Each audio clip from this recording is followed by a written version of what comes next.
লা তুশরিক বিল্লাহি শাইআ ওয়া ইন কুতিলতা আও হুররিকতা। মাঝরে যদি তোমাকে কেটে পিস করে দেওয়া যায় কিংবা যদি আগুনে জ্বালিয়ে পুড়িয়ে দেওয়া যায়, তবে যেন তুমি এক আল্লাহ ছাড়া অন্যের কাছে মাথা নত করবে না। আমরা নিজেদেরকে আহলুল হাদিস বলে দাবি করছি, আমরা নিজেদেরকে আহলুল হাদিস বলে দাবি করছি। আলহামদুলিল্লাহ, শুকরিয়া সুম্মা আলহামদুলিল্লাহ, আল্লাহ আমাদেরকে সহি আকীদার মধ্যে এনে দিয়েছে। কিন্তু জানেন, আমাদের কিছু কাবিরা গুনাহ আছে। শয়তান, দেখবেন সাহাবীরা প্রশ্ন করেছিলেন, কি প্রশ্ন? ইয়া রাসূলুল্লাহ, ইহুদিদের মধ্যে ঝগড়া বিবাদ কলহ বিবাদ কম রয়েছে, অগ্নি পূজকদের ভিতরে, মুশরিকের ভিতরে, মাজুসির ভিতরে, সূর্য পূজকের ভিতরে, মূর্তি পূজকের ভিতরে এদের আপোষে কলহ বিবাদ কম রয়েছে, কিন্তু যারা সহি আকীদায় রয়েছে, যারা সূর্য পূজা, কবর পূজা, মাজার পূজা করে না, এদের আপোষের ভিতরে সবসময় যেন ঝামেলা কলহ বিবাদ লেগে রয়েছে। বিশ্বনবী উত্তর দিয়েছিলেন, এটা হলো সব থেকে ভালো প্রতীক চিহ্ন। বলে কেন? যারা কবর পূজা করে, যারা মাজারের পূজা করে, যারা মূর্তি পূজা করে, যারা গাছের পূজা করে, যারা চন্দ্রের পূজা করে, যারা আগুনের পূজা করে, যারা সূর্য পূজা করে, পহেলা বৈশাখের পূজা করে, শয়তান জেনে নিয়েছে এদের পেছনে আর মেহনত করে লাভ নাই, এরা মূলেই মরে গেছে, এরা আমার জাহান্নামের সঙ্গী হয়ে গেছে। কিন্তু যে কটা সহি আকীদায় আছে, এরা তো আর কোনোদিন পূজা করবে না, এদেরকে লাখ টাকা কোটি টাকা ঢেলে দিলেও মূর্তির কাছে মাথা নাম করবে না, এরা মাজারের কাছে যাবে না। তাহলে এদের ভিতরে কলহ বিবাদটা লাগিয়ে রাখে। আপনার শিরকের পরে বড় গুনাহ হলো কাতল কিতাল করা, এরা মার্ডার করবে, বড় বড় গুনাহতে ফেঁসে যাবে। যেমন আল্লাহ আমাদেরকে হেফাজত করেছে শিরকে থেকে, কিন্তু পরোক্ষভাবে ঘুরিয়ে আমরা নাক ধরছি, আল্লাহর হুকুমকে তাওয়াক্কা করি না। আল্লাহর একটা আয়াতকে কেউ যদি তাওয়াক্কা না করে, ফুক দিয়ে উড়িয়ে দেয়, ওই লোকটা মুসলিম থাকতে পারে না, সে কখন অজান্তে ইসলামের বাইরে চলে গেছে, ও লোকটা বুঝতেই পারছে না। শয়তান আমাদেরকে এমন কাজে লাগিয়ে রেখে দিয়েছে। গাজীনগরের লোক, জোরে চিল্লাইতে হবে না, ছোট ছোট করে শব্দ দিয়ে উত্তর দেন। গোটা কোরআনের একটা আয়াত ভুল আছে? গোটা কোরআনের একটা আয়াত আল্লাহ যা দিয়েছে তার মধ্যে আল্লাহ অতিরিক্ত দিয়ে দিয়েছে, আমাদের প্রয়োজনের বাইরে দিয়ে দিয়েছে? কথা হ্যাঁ না বলে না? যা আছে তা সব সত্য, একবার বলেন সত্য। তাহলে আয়াতে যেখানে ফারাইজের কথা আছে, বাপ মায়ের জমি বেটা কত পাবে, বেটি কত পাবে, ওইটি ভুল, আবার হ্যাঁ না বলে না? তাহলে বেটিকে ফাঁকি দিয়ে বেটাকে লেখে কেন ডিহিবাড়ি? পরোক্ষভাবে কত বড় গুনাহ করছে, আল্লাহর কালাম পাককে সরাসরি মানতে পারছে না, আঙুল দিয়ে ফুঁক দিয়ে উড়িয়ে দিল। আল্লাহকে বলতে চাইছে, আল্লাহ তুমি বোঝো কম, বেটি নিয়ে চলে যাবে, তার থেকে বেটাকে জমিটা লিখে দিই, জায়গাটা লিখে দিই। মান কাতা মেরা আশা ওয়ারিসিহি কাতা আল্লাহু মেরা আশা ফিল জান্নাতি ইয়াউমাল কিয়ামা। এই লোকগুলি কোথায় যাবে? আপনাদের গাজীনগরের লোক এরকম কাজ করে না, আলহামদুলিল্লাহ। না, গাজীনগরের লোক এরকম কাজ করবে না। এত বড় মাদ্রাসা আছে যে ছেলেকে ফাঁকি দিয়ে বেটা, মেয়েকে ফাঁকি দিয়ে বেটাকে ডিহিবাড়ি লিখে দিল, এ কাজ করবে না। হ্যাঁ, মেম্বাররাই করে রেখেছে স্যার, বলছে প্রতি মাসে করে, বলছে নাকি? জি। তাহলে দেখেন, শিরক করে না কিন্তু আল্লাহর হুকুমকে তাওয়াক্কা করে না। এদের হাতে একটা লাল কালি দিতে হবে, সূরা নিসার ফারাইজের আয়াতটা বের করে দিয়ে বলতে হবে কেটে দে, কেটে দে লাল কালি দিয়ে, দিয়ে বল আল্লাহ তোমার ব্রেন বুদ্ধি কম, তোমার থেকে আমি বেশি বুঝি। আল্লাহ তাবারাক ওয়া তাআলার রাসূল বলছেন, আয় আয় আয়, যেদিন তুমি রেজিস্ট্রি অফিসে সই করেছ সেই ডেটই তোমার জান্নাত তাবদীল হয়ে চলে গেছে তোমার বেটির কাছে। ও পাগলের দল, তুমি জান্নাতের আশার করিও না। এরা আল্লাহর গোলাম, এরা আল্লাহর গোলাম। এরা মূর্তি পূজা করে না, এরা গাছের পূজা করে না, দেবদেবীর পূজা করে না, এরা মাজারের পূজা করে না, আগুনের পূজা করে না, সূর্য পূজা করে না, এরা মনের পূজা করে। এদের মন হলো এদের আল্লাহ, এদের মন এদের আল্লাহ। আল্লাহ তাবারাক ওয়া তাআলা আয়াতকে মানতে পারছে না। এর জন্য আমাদের প্রথম পরিচয় হলো তুমি কে?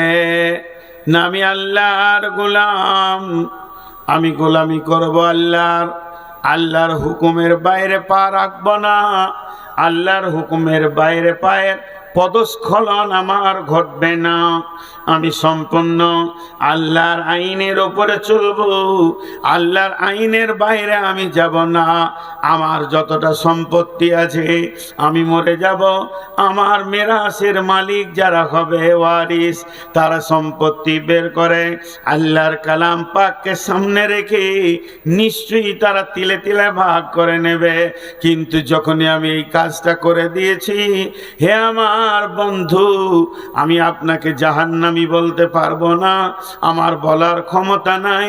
তবে বড় বড় মুফাসসিরিনরা বলছেন, পৃথিবীর বুকে যদি জীবিত কোনো জাহান্নামী দেখবে তো ওই লোকটাকে দেখো যে নিজের মিরাসের ওয়ারিসকে ফাঁকি দিয়ে আর একজনকে জমি জায়গা লিখে দিল। যতদিন বেঁচে আছে আরামে আছে, যেদিন মরবে সেদিন ওই লোকটা জাহান্নাম ছাড়া জায়গা হবে না। হয়ে গেল আল্লাহর গোলাম।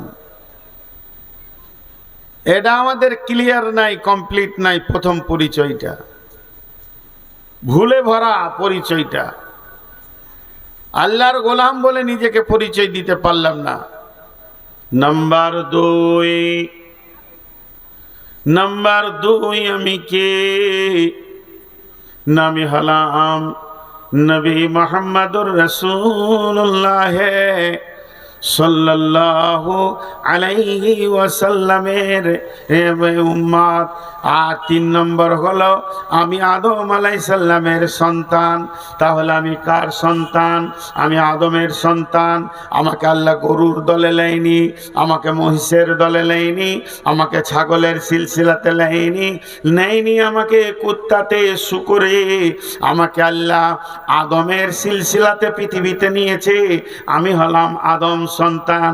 তাহলে আদমটাকে, আমার বাবাটাকে, সে কত দামি!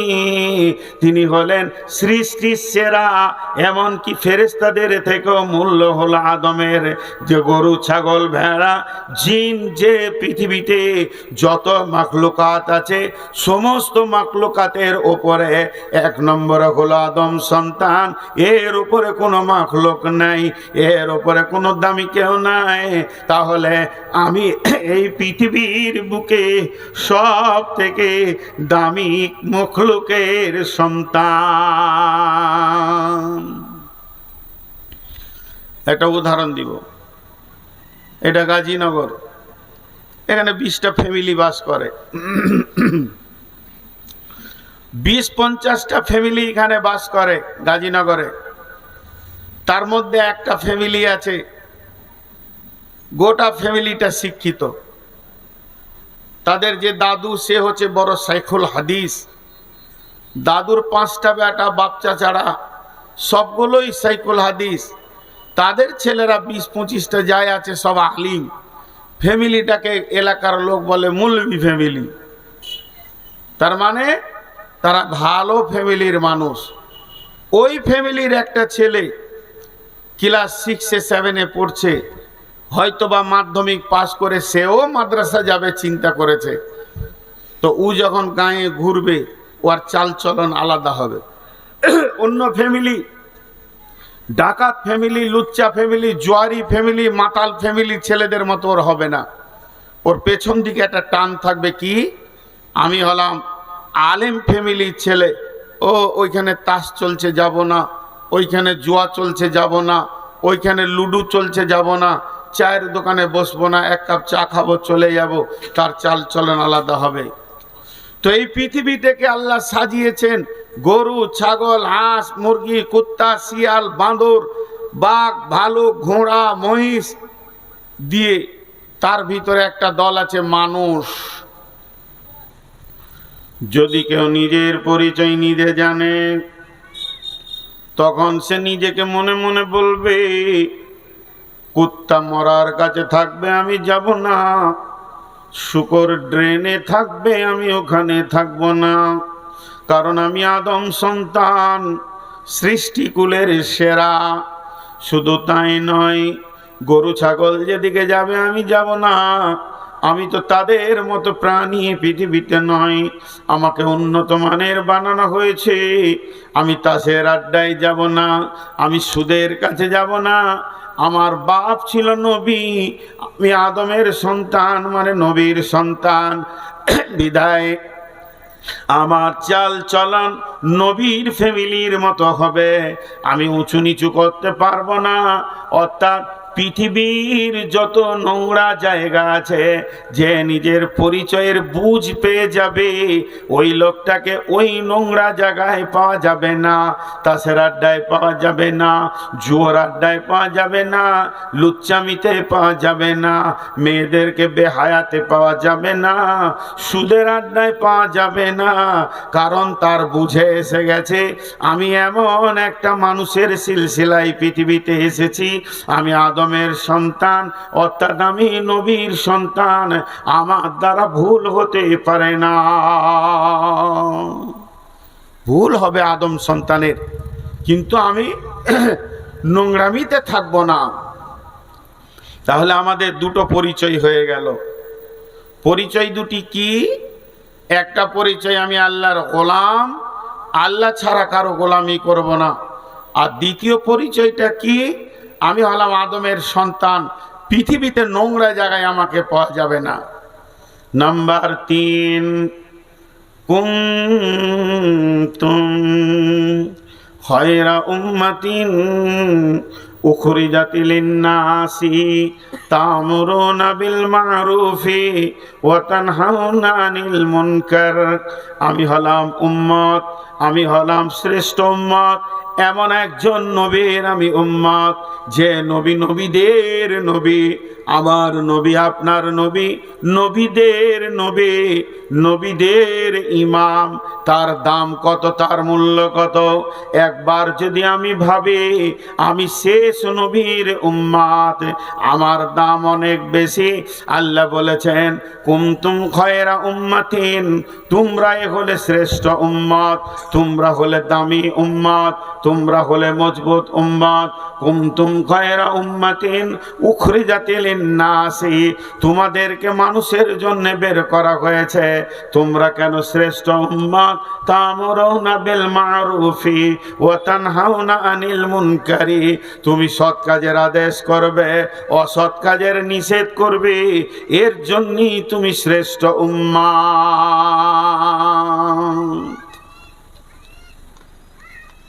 পৃথিবীতে যত নবী এসছেন, এই জায়গাটা একটু বুঝেন। সমস্ত নবীর উম্মতকে কম শব্দ ব্যবহার করেছে আল্লাহ কোরআনে।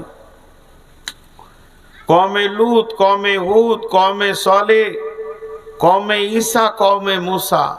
কম, কম মানে গোত্র গোষ্ঠী। এটা কেন বলেন আল্লাহ? তাবলীগের কাজ পাবলিকের লয়, তাবলীগের কাজ পাবলিকের নয়। তাবলীগের কাজ করবে নবীতে, আর কম তার সাহায্য করবে। আর শেষ নবীর উম্মতকে উম্মত বলা হলো কেন? শেষ নবীর উম্মতের কাজও বর্ণনা করে দেয়া হলো। আমরা দেখতে সুন্দর তাই জি না? তাহলে আমরা জ্ঞান বিজ্ঞানের যুগে আছি তাই আমাদের দাম জি না? তাহলে আমরা ও নবী এখন নাই, এই অবস্থায় আমরা জীবন কাটাচ্ছি, তার মূল্য না। তাহলে আমাদের কি হাত পা বেশি মজবুত অন্য উম্মতের থেকে? তাও না। তাহলে আমাদের দাম কেন অন্য উম্মতের থেকে বেশি? আল্লাহ বলছেন তোদের দাম বেশি দুটি কারণে। একটা হলো তা'মুরুনা বিল মারুফি, আর একটা হলো তানহাউনা আনিল মুনকারি। তোরা সৎ কাজের আদেশ করবি, অসৎ কাজের নিষেধ করবি। এরই জন্য তোদেরকে আমি আল্লাহ পৃথিবীর বুকে পাঠিয়েছি।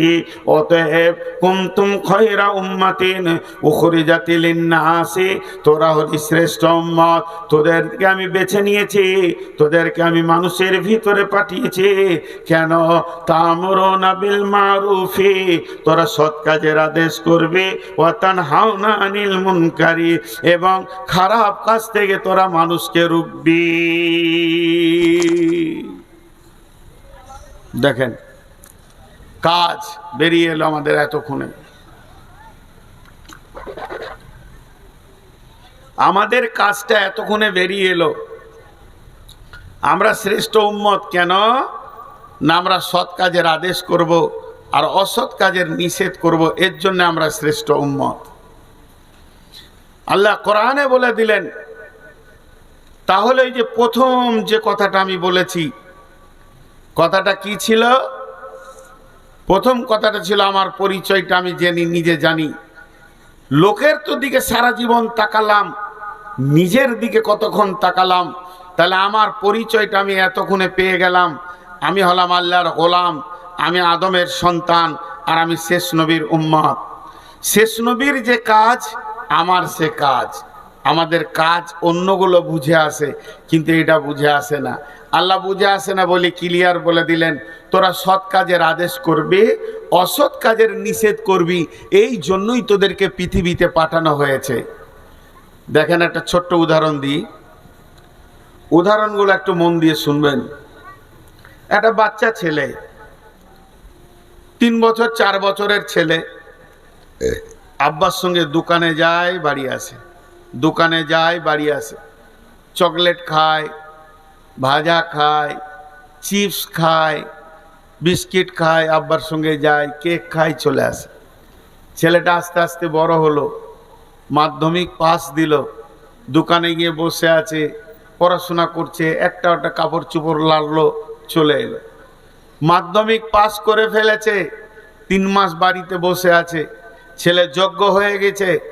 আব্বা বলছে চ বেটা দোকান যাই, দোকানটা খোল। দোকানটা খুলে ঝাঁটফাট দিয়ে বসলো। আবার দুপুরে গেল ভাত টাত খেয়ে, তো বাপ তখন একটু রেস্ট করার জন্যে ক্যাশ বাক্সের ওপরে মাথাটা দিয়ে হালকা করে চোখটা লাগিয়ে আনছে। এমন সময় একটা খরিদ্দার এসেছে, এসে বলছে গামছা আছে গো, লুঙ্গি আছে? বলে হ্যাঁ আছে, বসে। কি লুঙ্গি নেবে? বলে লাট্টু। দিলে বের করে, লুঙ্গিটা ভালো, পছন্দ হলো। কত দাম? 800। তখন দোকানদার বলছে, খরিদ্দার বলছে বাবা 750 হবে না? 700 হবে না? বলে চাচা বলিয়েন না, কম্পিটিশনের বাজার, আজকাল ব্যবসা করে লাভ আছে। যাক আপনি পুরাতন মানুষ, 5 টাকা কম দেন কি 10 টাকা কম দেন। দিয়ে 790 টাকায় বেচে দিলে। ও বেচে দিয়ে টাকা নিয়ে পকেটে রাখলে, তো বাপ বুঝে নিলে ছেলে আমার কাজ বুঝে নিয়েছে। এরপরে পরের দিন চাবিটা দিয়ে বলছে তুই দোকানটা খোল, আমি আসছি। ঠিক ছেলে কাজ বুঝে নিছে। সুতোর মিস্ত্রি, কাঠ মিস্ত্রির বেটা বসে আছে, বাপ একটু টিফিন করছে, ও তখন রেঁদাটাকে খুচুর খুচুর করছে। তার মানে ও বুঝে নিয়েছে ভবিষ্যতে আমাকে এই কাজটা করতে হবে। সবাই ঠিক কাজ বুঝে নিচ্ছে, নিজের ব্রেন দিয়ে বুঝে নিচ্ছে, কিন্তু আমার এখানে কাজ কি? আমি যে উম্মত নবীর, সেই নবীর যা কাজ আমারও তাই কাজ। তিনি ছেড়ে চলে গেছেন। হাজ্জাতুল বেদাতে বলেছিলেন, হে আমার উম্মত, তোমাদেরকে দায়িত্ব দিলাম, আমার আনিত দিন আমি তোমাদের কাছে পৌঁছে দিলাম, কিন্তু আমি চলে যাওয়ার পর আমার উম্মতের কাছে তোমরা পৌঁছাতে থাকবে। তাদের কাজ বুঝিয়ে দেওয়া হয়েছে, কিন্তু আমরা এত অলস, আমরা কাজ বুঝতে রাজি নই। আমরা কাজ বুঝতে রাজি নই। দেখেন আমরা কত গাফলতিতে পৌঁছিয়ে গেছি, যে আমার কি কাজ এটা আমি আর খুঁজে পেছি না। সবই পেছি দুনিয়ার ব্যাপারে, এইদিকে পেছি না। এর জন্য আল্লাহ বললেন, তোদের কাজ হচ্ছে সৎ কাজের আদেশ করবি এবং অসৎ কাজের নিষেধ করবি। যে আয়াত আপনাদের সামনে পড়েছি, আল্লাহ কাজের কথা বলছেন ওখানে। আবু বকর সিদ্দিক রাদিয়াল্লাহু তাআলা আনহু যখন রাসূলুল্লাহ সাল্লাল্লাহু আলাইহি সাল্লামের কাছে ঈমান আনলেন, হযরতে আবু বকর যখন ঈমান আনলেন তখন সময়টা ছিল সন্ধ্যা। সন্ধ্যা ঠিক মাগরিবের সময় ধরেলেন, তখন তো 5 ওয়াক্তের নামাজ আসেনি। তো যাই হোক, সন্ধ্যার টাইমে ঈমান আনলেন। রসুলের হাতে হাত দিয়ে তিনি কালেমা শাহাদাতের সাক্ষী দিলেন, আশহাদু আল্লা ইলাহা ইল্লাল্লাহ ওয়া আশহাদু আন্না মুহাম্মাদান আবদুহু ওয়া রাসূলুহু। এখনো 24 ঘন্টা পার হয়নি। আবু বকরের বিজনেস কি ছিল? কাপড় গাঁঠি বেঁধে মাথায় করে ফেরি করে করে করে করে করে বেচতেন। আবু বকর কাপড় মাথায় করে ফেরি করে বেচতেন। উনি বেচতে চলে গেলেন কাপড়, চলে এলেন মহাদেবনগর, গাজীনগর, এইভাবে সব ঘুরছে, হিজলতলা, আর কোথাও আর কোথাও আর কোথাও, তোবাবুর টোবাবুর ঘুরে বেড়াচ্ছে এলাকার সব গ্রাম। সে এখন সকালে কাপড় নিয়ে গাঁঠি করে সেগুলোকে নিয়ে ঘুরতে বের হয়ে চলে গেছে। সন্ধ্যার সময় আবার ফিরছেন। বিজনেস করে যখন ফিরছেন তখন ঠিক রসুলের কাছে দেখা করতে আসছেন। কিভাবে আসছেন? 10টা লোক নিয়ে আসছেন। কয়টা? 10টা। এনে রসুলকে বলছেন, ইয়া রাসূলুল্লাহ, গতকালকে আমি ঈমান এনেছি। আমি আবু বকর এখন 24 ঘন্টার মুসলমান। আমি সারাদিন দিন ইসলামের ওপরে আছি। ওই যে কাপড়ের বোঝাটা দেখছেন, এটা হলো আমার দুনিয়া। এটাকে নিয়ে আমি পাড়ায় পাড়ায় গলি গলি ঘুরেছি, গিয়ে 100 দিরহাম, 10 দিরহাম, 20 দিরহাম আমি এটা দুনিয়ার জন্য করেছি। এটা আমার দুনিয়া চলবে। ও দয়ার নবী গো, আর এই যে 10টা লোক দেখছেন, এরা ছিল মূর্তি পূজক। আমি 24 ঘন্টায় মেহনত করে 10 জন লোককে কালেমা পড়িয়ে আপনার কাছে নিয়ে এসেছি। এটা হলো আমার আখিরাতের ফসল। আমরা কেমন মুসলমান? তিনি যেদিন কালেমা পড়েছেন সেদিন তিনার কাজ বুঝে এসেছে। আমি যেমন ঈমানওয়ালা, আমি যেমন ইয়াকিনওয়ালা, দৃঢ় বিশ্বাসওয়ালা হলাম, ওই রকম যার কাছে ঈমান নাই, আমি ঈমানকে পুশ করব, আমি ঈমানকে তার কাছে পৌঁছিয়ে দেব, ঈমানের ট্রান্সফার দিতে থাকব, আর একটা একটা করে মুসলমান বানাতে থাকব। আল্লাহ তাবারাক ওয়া তাআলা বললেন, ওয়াল্লাযীনা আমানু ওয়া হাজারু ওয়া জাহাদু ফি সাবিলিল্লাহি বিআমওয়ালিহিম ওয়া আনফুসিহিম আ'যামু দারাজাতান ইনদাল্লাহি ওয়া উলাইকা হুমুল ফাইজুন। যে ব্যক্তি ঈমান আনবে, ঈমান আনার পর ঘর ছাড়বে এবং আল্লাহর রাস্তায় মুজাহাদা করবে, আল্লাহর দ্বীনকে আগানোর চেষ্টা করবে নিজের জান আর নিজের মাল দিয়ে, তার মানে ঈমানদার কোনোদিন স্থির বসে থাকতে পারে না।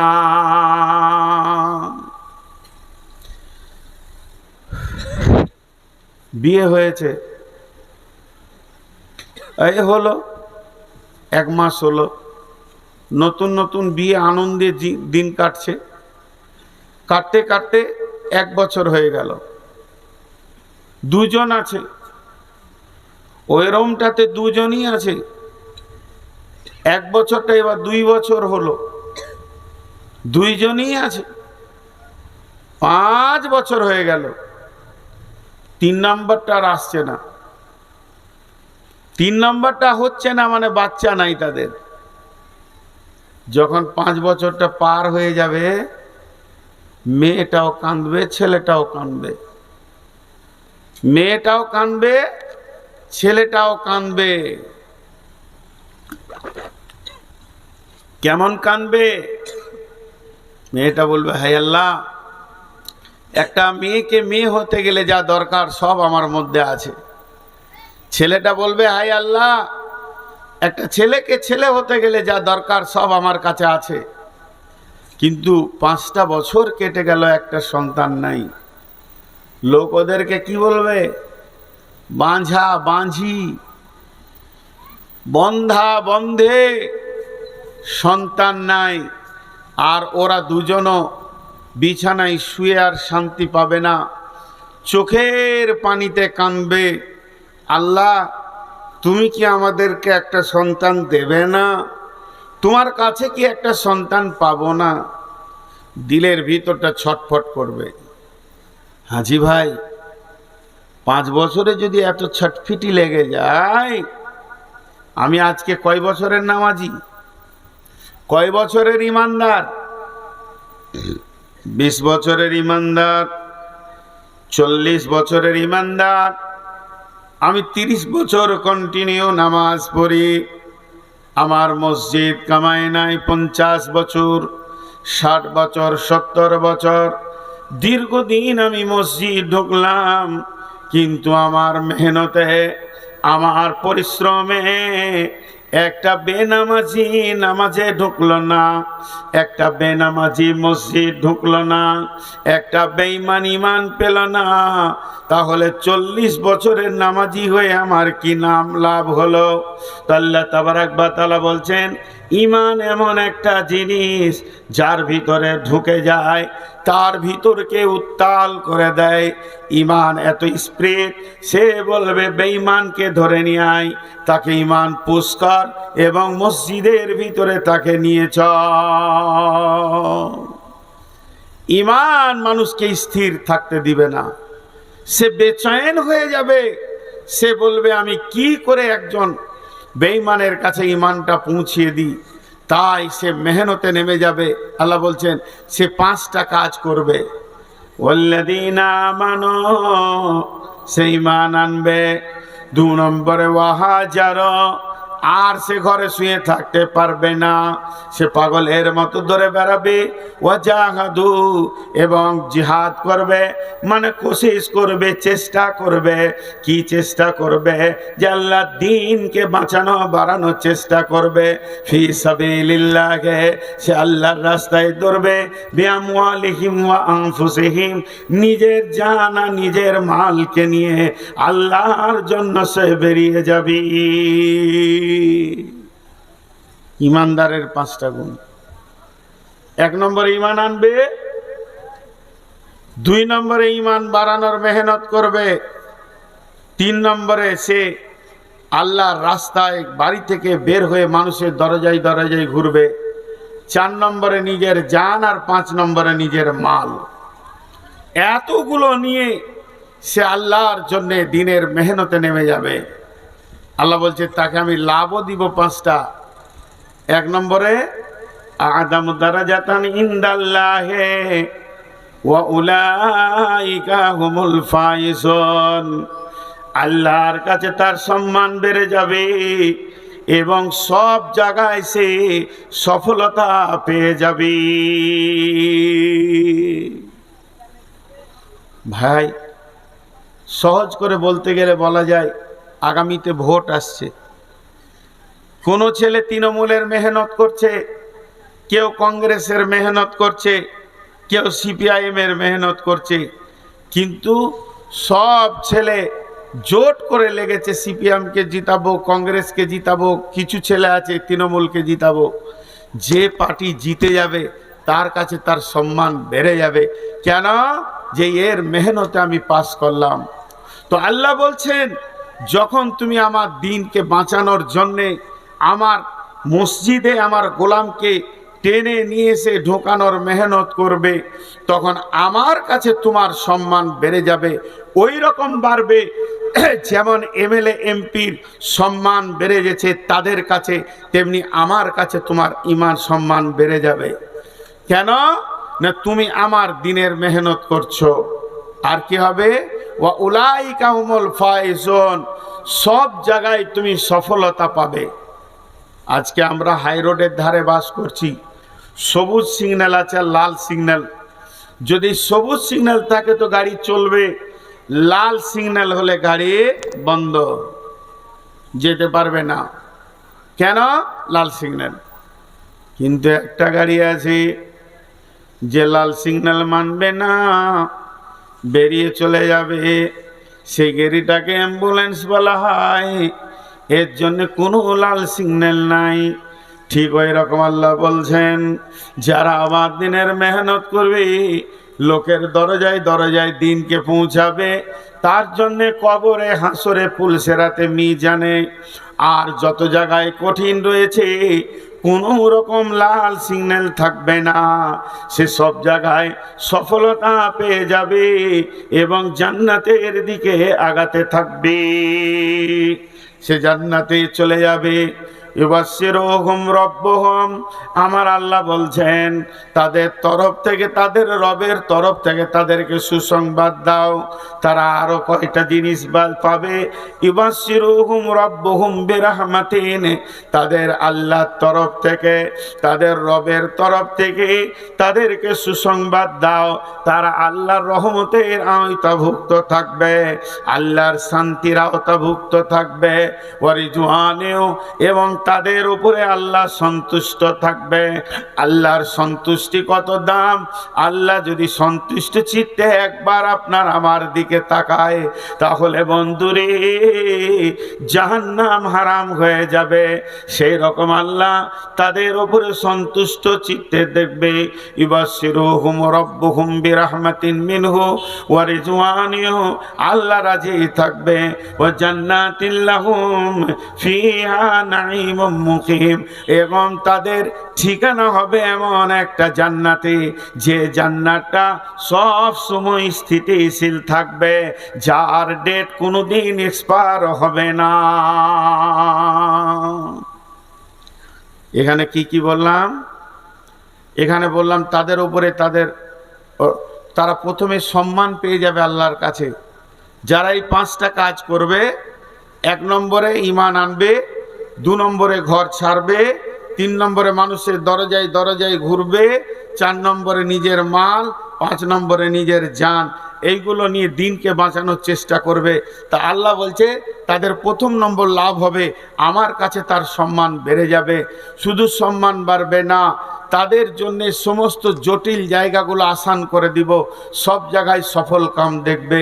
শুধু এটা নয়, তাদের রবের তরফ থেকে আর একটা সুসংবাদ রয়েছে, তাদের উপরে রহমত বর্ষিত হবে, তারা রহমতের আওতাভুক্ত থাকবে।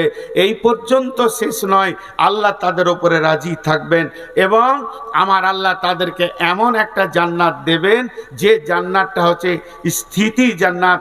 আজ আমার বয়স 53, আগামী বছর 54, কিন্তু জান্নাতে স্থিতি। সমস্ত গত বছরের আম এখন স্টোরে পাওয়া যাবে, কিন্তু সেই স্বাদ পাওয়া যাবে না। আর জান্নাতে কোটি কোটি বছর একই স্বাদ থাকবে, সেই জান্নাতে দেয়া হবে। সেই জান্নাতটা কেমন জান্নাত?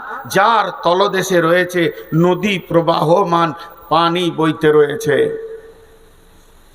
বক্তব্যের শুরু থেকে শেষ পর্যন্ত 2 মিনিট একবার বলবো। আমি শুরু করেছিলাম কি দিয়ে? যে দৃঢ় বিশ্বাস, ঈমান এমন একটা মজবুত জিনিস, সেটা যদি কারো হয়ে যায়, এসে যায়, সব কাজ আসান হয়ে যাবে। একটা ছোট উদাহরণ দিই, উদাহরণটা মন দিয়ে শোনেন। একটা ছেলে মাথা পাগলা রাস্তায় হাঁটছে। ছেলেটা কিন্তু এইচএসসি স্কলার ছিল, খুব ভালো রেজাল্ট করেছিল। হঠাৎ তার ব্রেনের গোলমাল, রাস্তায় হাঁটছে, ড্যান্স দিচ্ছে, একটা পায়ের জুতা নাই আর একটা আছে, উল্টা করে পড়েছে, বিরাজ করেনি, চোখে মেছিড়ি লেগে আছে, মাথায় চিরুনি করেনি, তেল মাখেনি, গোসল করেনি, বোতাম ঠিক মতো লাগায়নি, মানে ওর বডিতে 100টা ভুল দেখা যাচ্ছে, 100টা ভুল। এমন সময় বহরমপুরের ডাক্তার, ব্রেনের ডাক্তার এমনি করে তাকিয়ে দেখছে ছেলেটার কি ব্যাপার রে, গোটা সমাজ ওর 100টা ভুল পেয়েছে। ডাক্তার ওকে নিয়ে গেল